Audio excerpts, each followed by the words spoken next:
Welcome to another Telltale Books video. I'm Greg, and I'm going to continue my read-through of The End of the World as We Know It, which is all stories by current authors, new stories, all set in the world of Stephen King's The Stand. And this story will be the second story of the book, titled The Trips by Rath James White. We are Telltale Books, bringing you the best in literature, literary topics, and graphic design and bookmaking. If you want to support us, you can find us on Etsy and Pango, where you can find gently used, rare, and even top quality used books. And if you like this video, be sure to hit the like button, the subscribe button, and maybe even that bell to be notified when new videos go live. Thanks for joining us. Rath James White is an author that I have not read in the past at all. New author to me. Didn't know much about him. I've heard his name before, but never had an opportunity to read any of his work. So this is my first encounter with him. And the second story from The End of the World as We Know It that I've read. And of the two, this one turns out to be the superior story. It again is set in the world of The Stand. It's set in a ghetto area. Not sure if it's New York City or not, but it is a ghetto neighborhood with a lot of drugs and gangs and impoverished people. And of course, the Trips virus is ravaging the population in this neighborhood, just like it is all around the world. But things are a little different in this neighborhood because of all the problems, all the other problems that they have besides just this super flu. And so it's killing everyone, and people are going crazy before they die. And so there's gangs that are crazy with the virus walking through the streets, shooting up things, and it's crazy. It's just insane what all's going on here. And it focuses on a young boy and his brother. His brother is nearly dead with the Trips already. His mother has advanced signs of it, but she still has a ways to go before she dies. The boy hasn't been getting any symptoms of it, but he has been having dreams of Mother Abigail, which, if you've read The Stand, you know she is the over 100-year-old woman who draws people to her to found a colony in Colorado to try and fight the evil that is coming to them. Flag was his name. And so the young boy is having dreams about Mother Abigail. And Mother Abigail is telling him that Flag is already in his house and he needs to get out. I won't go any further with the synopsis than that. This story, more so than Room 24, this story, it felt like Stephen King. It felt like it was a chapter that he forgot to put in the book. It really did. It felt so much, it was so much his world, so vividly written, so realistic, so much a part of that world. And I don't want to say that the writing style feels exactly like Stephen King, but I mean, if you're not an expert on Stephen King, you would believe, like I say, like this is a lost chapter that King wrote and forgot to send off to the publisher. It's that close to the book, and it is really, really, really good. Very well written. I'm going to stop short of calling this a top tale, but it is excellent and makes me want to read more by Rath James White. I got to look up more of this guy's work and check it out, because this I really enjoyed. I think he did a brilliant job.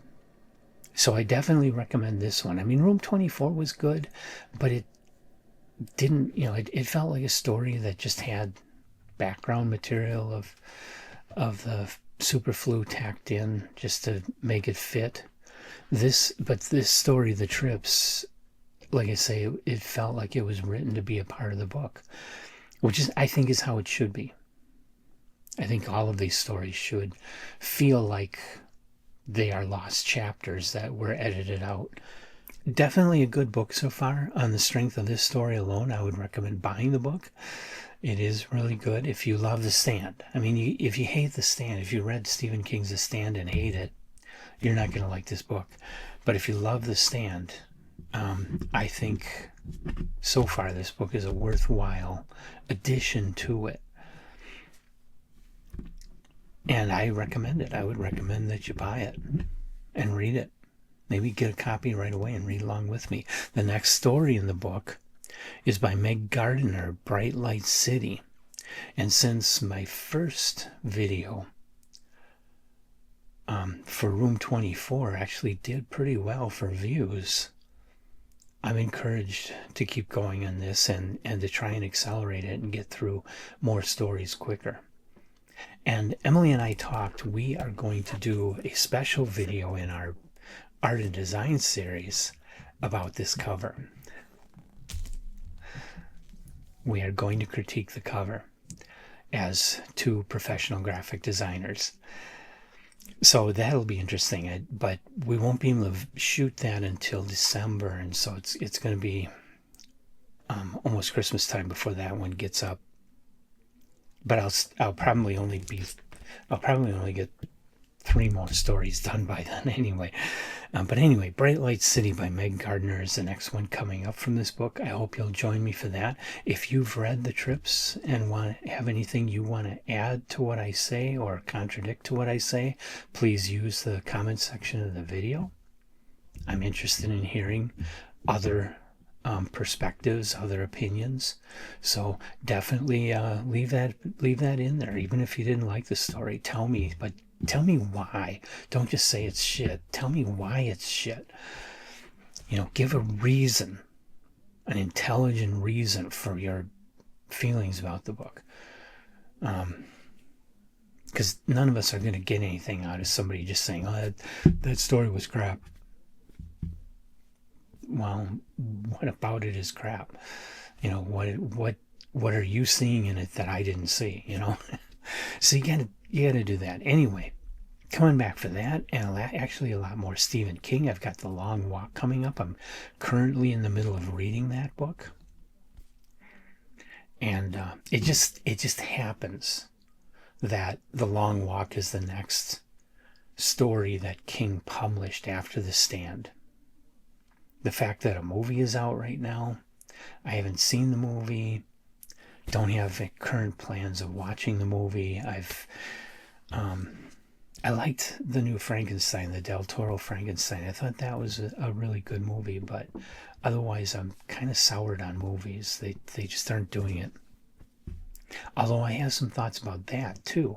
Emily and I we talked last night, and